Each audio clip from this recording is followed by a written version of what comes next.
सुप्रभात विद्यार्थी मित्रो. आपला TYVA मराठी ललित रंग नावाचं जे काही संपादित जे काही पुस्तक आहे, त्या पुस्तकातील आतापर्यंत आपण 3 लेखांचा अभ्यास केलेला आहे. त्यानंतरचा पुढचा जो काही लेख आहे तो आहे संवाद साधना. विद्या बाळ या लेखिकेने हा लेख लिहिलेला आहे. विद्यार्थी मित्रो, ललित रंग हे जे काही संपादित जे काही पुस्तक आहे आणि या पुस्तकामधील जे काही आतापर्यंत आपण लेख पाहिलेत आणि त्या लेखाचा अभ्यास करत असताना तुमच्या लक्षात आलं असेल की ललित साहित्य जे काय असतं हे काय फक्त करमणुकीपुरतं लिहिलं जात नाही, तर ललित साहित्यातून आपल्याला विचार करायला प्रवृत्त करत असतं, विचार करायला भाग पाडत असतं. आणि म्हणूनच ललित साहित्याची व्याख्या पाहत असताना सुरुवातीला मी तुम्हाला सांगितलं होतं की लालित्यपूर्ण भाषेतून लिहिलेला हा साहित्य प्रकार जरी असला तरी विचार प्रवृत्त करणारा हा वाङ्मय प्रकार आहे. संवाद साधना हा जो काही लेख आहे, विद्या बाळ या मराठीतील प्रसिद्ध लेखिका आहेत. बऱ्याच वर्षापर्यंत त्यांनी वृत्तपत्रामध्ये संपादकाचं कामही केलेलं आहे. आकाशवाणीवरती सूत्रसंचालक म्हणूनही त्यांनी कामकाज पाहिलेलं आहे. एक चिंतनशील लेखिका म्हणून संपूर्ण महाराष्ट्राला त्या परिचित आहेत. विद्यार्थी मित्रो, प्रत्येक लेखाचा आशय पाहत असताना आपल्याला 4 गोष्टी महत्त्वाच्या लक्षात तुम्ही ठेवायच्या आहेत. म्हणजे त्या लेखामध्ये लेखकाने किंवा लेखिकेने कोणत्या प्रकारचे अनुभव व्यक्त केलेले आहेत. दुसरा मुद्दा म्हणजे मीचा आविष्कार लेखकाचा किंवा लेखिकेचा कशा पद्धतीने व्यक्त झालेला आहे. तिसरा म्हणजे व्यक्तिदर्शन कोणत्या प्रकारचे आहेत. आणि चौथा मुद्दा म्हणजे त्या लेखाची भाषाशैली, तिचे विशेष जे काय आहेत, असे 4 ठळक गोष्टी ज्या काय आहेत त्या 4 ठळक गोष्टीच्या माध्यमातून प्रत्येक लेखाचं आपल्याला काय करायचं आहे, मूल्यमापन करायचं आहे, प्रत्येक लेखाचं परीक्षण करायचं आहे. आणि म्हणूनच ललित रंग या साहित्याची विषय आपण चर्चा करत असताना आता संवाद साधना हा जो काय लेख आहे, या लेखाचं शीर्षक जर बघितलं तर आजचं युग हे विज्ञानाचं युग आहे, स्पर्धेचं युग आहे. आणि या स्पर्धेच्या युगामध्ये जर माणसाचं मन जर बदलवायचं जर असेल, परिवर्तन जर करायचं असेल, तर मनगट शाही जी का असेल ती आता चालणार नाही. साम दाम दंड जे आपण म्हणतो तो आता कालबाही येऊन गेलेला आहे. आणि म्हणून परिवर्तन जर करायचं असेल, मानसिक परिवर्तन जर करायचं असेल, तर त्यासाठी आपल्याला संवाद साधावा लागेल, बोलावं लागेल. आणि संवादाच्या माध्यमातूनच समाज परिवर्तन जे का असेल ते आपल्याला करता येऊ शकतं. हे या लेखाच्या माध्यमातून विद्या बाळ यांनी एक प्रकारे सूचित केलेलं आहे. या लेखाचा जर आपण अभ्यास केला तर 4 मुद्दे आपल्याला या ठिकाणी सांगता येतील. की अजूनही चालवतीच वाट हा पहिला मुद्दा आहे.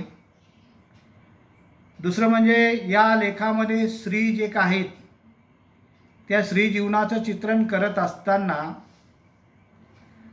पारंपरिक जीवन स्त्रीने फक्त जीवन जगता कामा नये, तर त्यासाठी तिने अस्तित्व जे का असेल ते निर्माण केलं पाहिजे.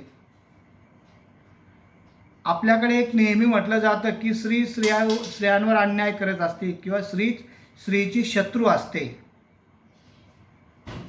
आणि त्याचबरोबर आपण जगतो कशासाठी? सुंदर दिसण्यासाठी का जीवन सुंदर करण्यासाठी आपण जगत असतो? अशा 4 मुद्द्याच्या आधारावर खऱ्या अर्थाने विद्या बाळ यांनी हा लेख लिहिलेला आहे. विद्यार्थी मित्रांनो, हा लेख जरा मोठा जरी असला तरी सुद्धा आपण सारांश रूपाने जर बघितला तर लेखिकेने सुरुवातीला आत्मनिवेदनात्मक पद्धतीने या लेखाची सुरुवात केलेली आहे. विद्या बाळ जणू काही मीच आविष्कार जो काय स्वतःचं म्हणणं जे काय ते मांडत आहेत आणि स्वतः मनोगत व्यक्त करत असताना ते म्हणतात की अगदी पूर्वीच्या काळाच्या रीतिरिवाजाप्रमाणे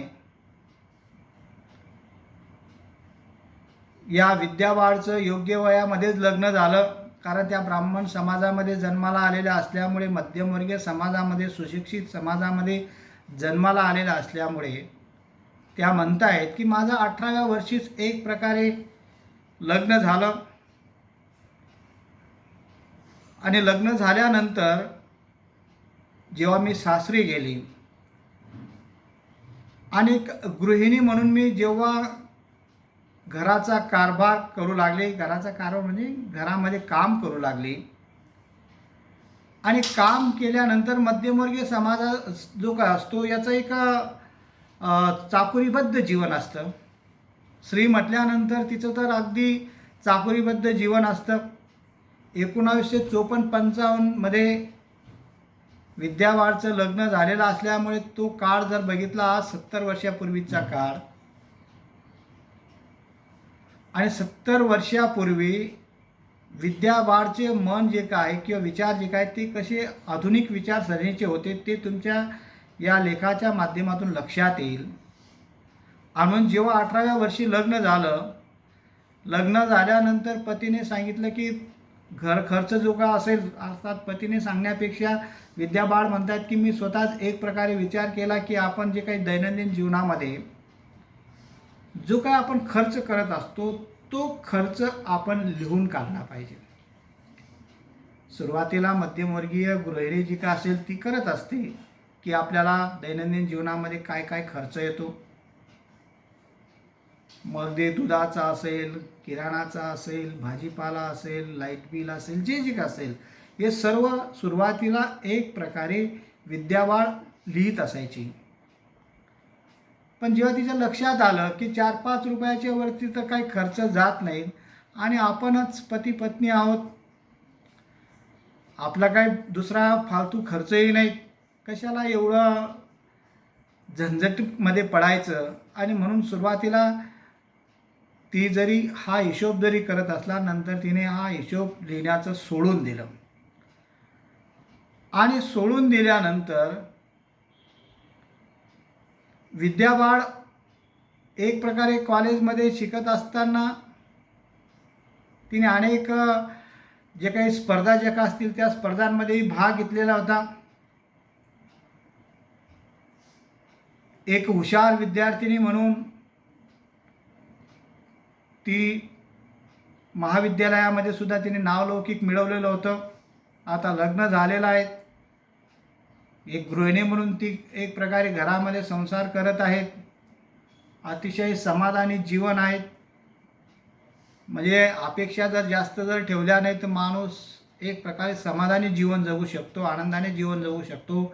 आणि तशाच प्रकारे एक मर्यादित अपेक्षा ज्याला आपण म्हणतो, त्या मर्यादित अपेक्षा या विद्या बाळने एक प्रकारे ठेवलेल्या असल्यामुळे किंवा मनामध्ये ठेवलेल्या असल्यामुळे तिचं जीवनसुद्धा एक प्रकारचं सुखी होतं, आनंदात होतं. एक टिपिकल जीवन त्याला म्हणतो आपण, ते टिपिकल जीवन ती जगत होती. परंतु टिपिकल जीवन जगत असताना प्रत्येक स्त्रीला वाटतं की, सुशिक्षित स्त्रीला वाटतं की आपण आपलं जे काही शिक्षण जे काही घेतलं आहे या शिक्षणाचा काहीतरी उपयोग झाला पाहिजे. म्हणून विशिष्ट वर्षापर्यंत जो काही सांसारिक जीवन जे काय असतं ते आनंदाने जात असतं, परंतु नंतर मात्र जेव्हा लग्न झाल्यानंतर 8-10 वर्षे जर गेले किंवा 5-7 वर्षे जर गेलं तर लगेच तिला स्वचं अस्तित्व ज्याला आपण म्हणतो ते अस्तित्व कुठेतरी एक प्रकारे खुणावत असतं. आणि म्हणून फक्त आयुष्यभर काय गृहिणी म्हणूनच आपण जीवन जगायचं का? आपल्या शिक्षणाचा काहीतरी उपयोग झाला पाहिजे. म्हणून 1958ला म्हणजे लग्न झाल्यानंतर 8 वर्षांनी विद्या बाळ आकाशवाणीमध्ये सूत्रसंचालक म्हणून काम करायला लागल्यात. तिथं त्यांनी मुलाखत दिली आणि मुलाखत दिल्यानंतर त्यांची तिथं निवड झाली. आता निवड झाल्यानंतर सूत्रसंचालक म्हणून आकाशवाणीवर त्यांनी कामकाज सुरुवात केली चांगल्या पद्धतीने. तिला एक प्रकारे सूत्रसंचालक जमत असल्यामुळे तिला आनंदही वाटत होता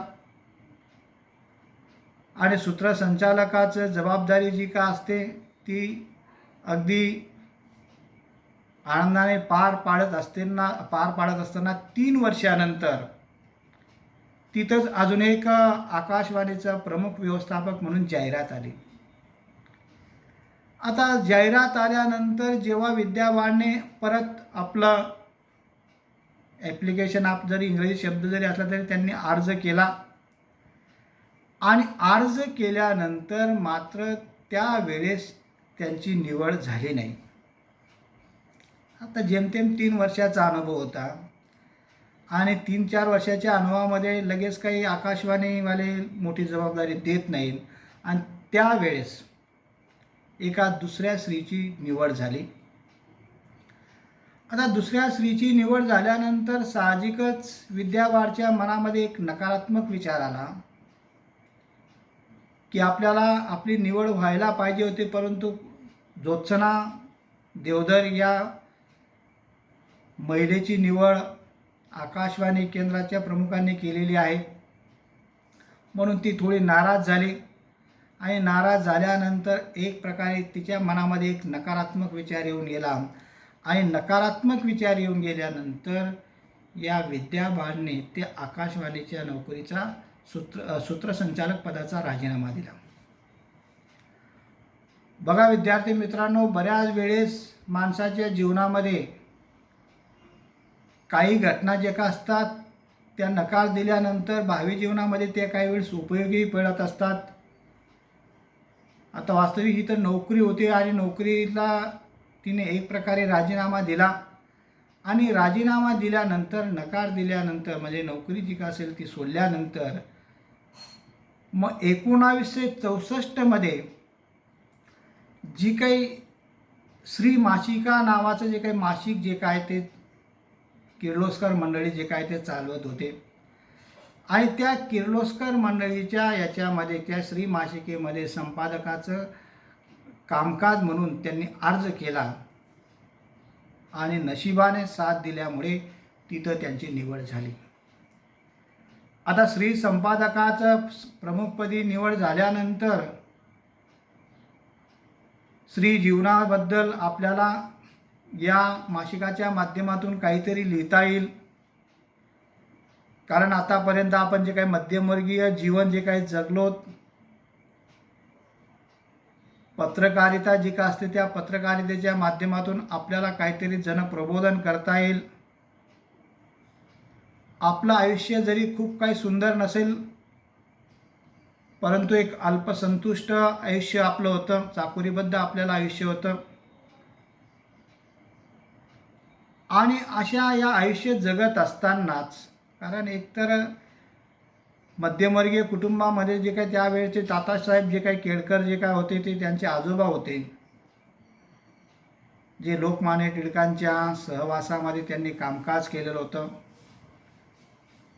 पूर्वीचा जो काही जनसंघ जो काय होता त्या जनसंघामध्ये त्यांनी केळकरांनी काम केलं होतं आणि तोच संस्कार या बाईवर सुद्धा झालेला असल्यामुळे यांनी सुद्धा संघ असेल, जनसंघ असेल, आताचा जो काही भाजप जो काही अशा याच्यामध्ये ती सुद्धा वाहत गेली होती, ती त्या ठिकाणी काम करत होती. आणि हे सर्व काम करत असतानाच 1974मध्ये पुणे महानगरपालिकेची निवडणूक जे काय ती निवडणूक लागली आणि निवडणूक लागल्यानंतर 1974मध्ये त्यावेळचा जो काही जनसंघ जो का असा आत्ताचा जो काही भाजप जे काय त्या भाजपवाल्यांनी मला एक प्रकारे तिकीट दिलं आणि त्याच्यामध्ये मी नगरसेवकीसाठी पुणे नगरपालिकेमध्ये निवडणुकीसाठी उभी राहिली. आता उभी राहिल्यानंतर माझा काही तो अनुभव नव्हता, परंतु आपण संघामध्ये काम केलेलं आहे. आपले आजोबा जे काय आहेत हे सुद्धा जनसंघाचे चांगले प्रचारक होते, त्यामुळे आपण निवडून येऊ असं थोडंसं वाटत होतं. परंतु निवडणुकीमध्ये मात्र पराभव जो काय तो या विद्याबाळला पत्करावा लागला, पराभव झाला.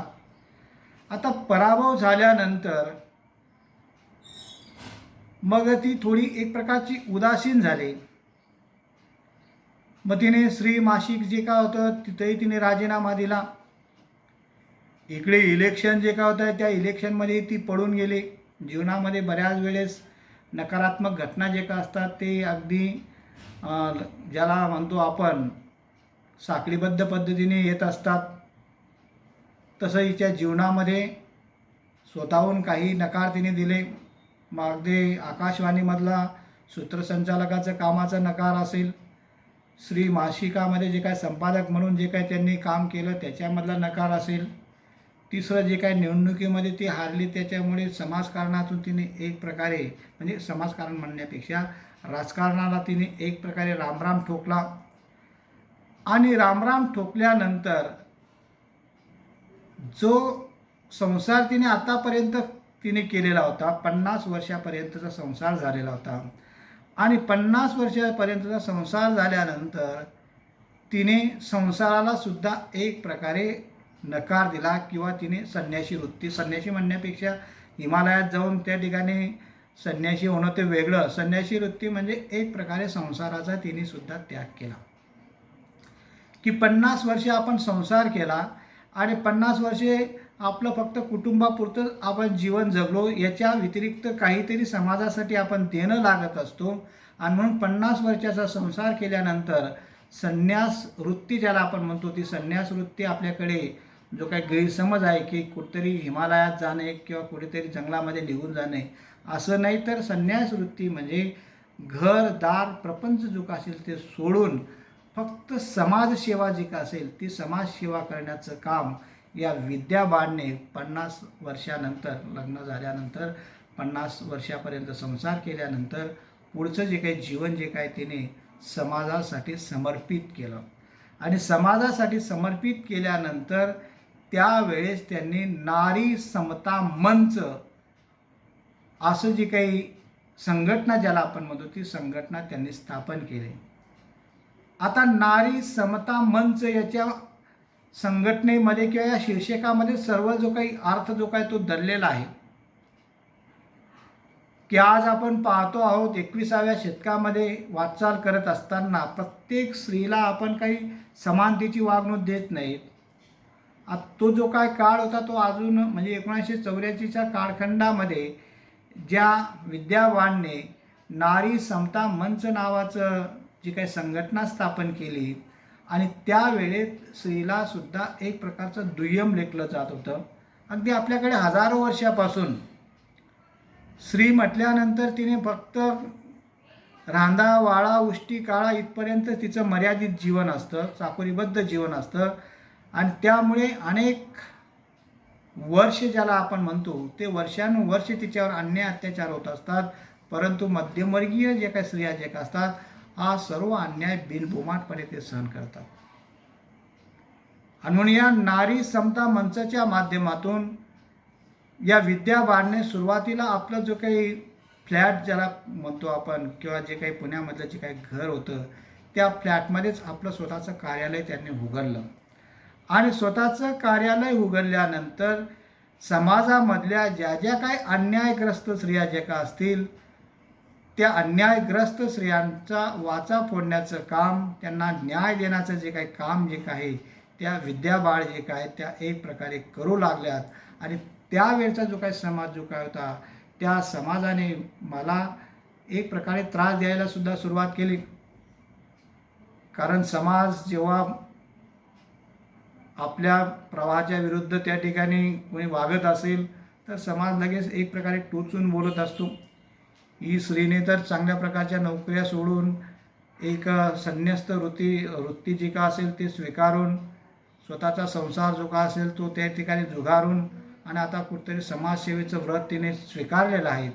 म्हणून त्यावेळेस या स्त्रियांवर होणाऱ्या अत्याचार विरुद्ध अन्यायाविरुद्ध ती एक प्रकारे वाचा फोडायला लागली. त्यावेळेस समाज तिला टोचून बोलत असायचा. विशेषतः विद्याबाळबद्दल त्यावेळेस समाज बोलायचा की ही घर बोलणारी स्त्री आहे. एवढंच नाही तर या स्त्रीला एक प्रकारे म्हणजे आपल्याला सांगायला हरकत नाही तर त्यावेळच्या समाजाने या स्त्रीला घरपोळी, घरबेदी, घरामध्ये फूट पाडणारी, बिनकामाची एक प्रकारचं तिला तर अक्षरशः म्हणजे सांगायला हरकत नाही. तुम्ही सर्व समंजस विद्यार्थी हिजडा हा सुद्धा शब्द एक प्रकारे वृत्तपत्रकारांनी वापरलेला होता. मी काही त्यावेळेस संत म्हणजे स्वतः विद्याबाळ म्हणतायत की मी काही संत नव्हती. मलाही त्यावेळेस खूप दुःख झालं, वेदना झाल्यात. परंतु हा समाज जो काय तो स्त्रीबद्दल अगदी पारंपरिक वृत्तीने तिच्याकडे पाहणारा असल्यामुळे या अनेक जे काही डंक मारलेले जे काही शब्द जे काय त्या माझ्या मनाला कुठेतरी खोलवर त्या ठिकाणी पोहोचले होतात. परंतु जेव्हा जेव्हा माणसाचा विवेक जागृत होत असतो त्यावेळेस ती व्यक्ती जी का असेल मग ती स्त्री असो किंवा पुरुष असो तो एक प्रकारे यशाचं शिखर गाठत असतो. या ज्या काही अनेक प्रकारच्या वेदना ज्या काय तिच्या जीवनामध्ये ज्या काय तिला सहन कराव्या लागल्यात आणि त्या वेदनांमुळेच एक प्रकारे ही स्त्री जी काय त्यावेळेस एक समाज जागृती करणारी, अन्याय अत्याचार विरुद्ध एक प्रकारे संघर्ष करणारी स्त्री असल्यामुळेच अगदी परदेशामध्ये सुद्धा या विद्याबाळला एक प्रकारचं आमंत्रण जे काय ते येऊ लागलं. अनेक देशांमध्ये तिने दौरा केला. तिथल्या देशातील स्त्री जीवन जे काय त्यांनी ते जवळून बघितलं आणि जवळून बघितल्यानंतर परदेशात गेल्यानंतर तिथल्या स्त्रियांचं जीवन पाहिल्यानंतर वुमेन मेन अँड डेव्हलपमेंट नाव जे काय असेल ते तिने अभ्यास केला. म्हणजे अभ्यास केल्यानंतर स्त्रियांचं जे काही जीवन जे काय हे फक्त चाकोरीबद्ध न राहता तिचं जीवन जे काय ते कुठेतरी विशाल झालं पाहिजे. तिचं क्षितिज जे काय जीवनाची ती विस्तारली पाहिजे. तिचं जगणं जे काय ते समृद्ध जर करायचं असेल तर तिने हे चाकोरीबद्ध जे काही जीवन असेल ते सोडायला पाहिजे. आणि जोपर्यंत हे चाकोरीबद्ध जीवन सोडत नाहीत तोपर्यंत तिचा विकास होणार नाहीत. आणि अशाच वेळेस या विद्याबाळला जे काही आपल्याकडचे जे काही समाजसुधारक जे काय होते महात्मा ज्योतिबा फुले असतील, गोपाळ गणेश आगरकर असतील किंवा अगदी महर्षी धोंडू कर्वे असतील यांचं साहित्य जेव्हा त्यांनी वाचलं आणि साहित्य वाचल्यानंतर आगरकरांचा स्त्रियांबद्दलचा असलेला विवेकवादी दृष्टिकोन जो काय तो त्यांना खूप भावला. ज्या महात्मा ज्योतिबा फुल्यांनी 1848मध्ये मुलींसाठी शाळा जी काय उघडलेली होती त्या सावित्रीबाईचं जे काही जीवन जे काय होतं ते सुद्धा किती हाल अपेष्टेचं गेलं होतं. आणि आता तर आपल्याला स्वातंत्र्य मिळून गेलेलं आहे. त्यामुळे या सर्व समाजसुधारकांचं साहित्य वाचल्यानंतर त्यांचे विचार जे काय ते आत्मसात केल्यानंतर एक प्रकारे या विद्याबाळला कुठेतरी काम करण्याची उर्मी जे काय म्हणतो आपण ती उर्मी मिळाली, एक प्रेरणा मिळाली. आणि म्हणूनच अजूनही चालवतोयची वाट हा जो काही पहिला जो काही मुद्दा आहे त्या मुद्द्यामध्ये अशा प्रकारचं एक मीचा आविष्कार ज्याला आपण म्हणतो तो विद्याबाळने या लेखाच्या माध्यमातून व्यक्त केला आहे. त्यानंतर दुसरा जो काही मुद्दा जो काही जग बघता बघता वाचायला शिकले या दुसऱ्या मुद्द्याबद्दल आपण पुढच्या तासाला लेक्चर देऊ.